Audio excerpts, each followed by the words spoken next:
नमस्कार, मैं हूं आरजू अंसारी और आप देख रहे हैं राष्ट्रीय जगत विजन न्यूज। कांग्रेस नेता विकास तिवारी को पार्टी से लगातार तीसरी बड़ी कार्रवाई का सामना करना पड़ा है। झीरम घाटी नक्सली हमला मामले में दिए गए बयानों के बाद पहले उन्हें वरिष्ठ प्रवक्ता पद से हटाया गया था और उसके बाद 6 साल के लिए कांग्रेस की प्राथमिक सदस्यता से निष्कासित किया गया था। लेकिन अब राज्यसभा सांसद रंजीता रंजन ने उन्हें सांसद प्रतिनिधि पद से भी हटा दिया है।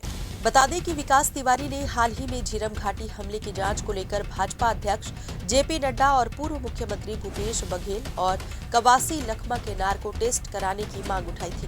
उनके इन बयानों को कांग्रेस संगठन के नेताओं ने पार्टी विरोधी करार दिया। इसके बाद प्रदेश कांग्रेस कमेटी ने विकास तिवारी को कारण बताओ नोटिस जारी किया था। विकास तिवारी ने नोटिस का जवाब दिया और बंद लिफाफे में सबूत भी संगठन को सौंपे, लेकिन पीसीसी चीफ दीपक बैज ने उनके जवाब को संतोषजनक नहीं पाया। परिणाम स्वरूप कांग्रेस नेतृत्व ने उन्हें 6 साल के लिए निष्कासित करने का कठोर निर्णय लिया और अब उन्हें सांसद प्रतिनिधि पद से भी हटा दिया गया है।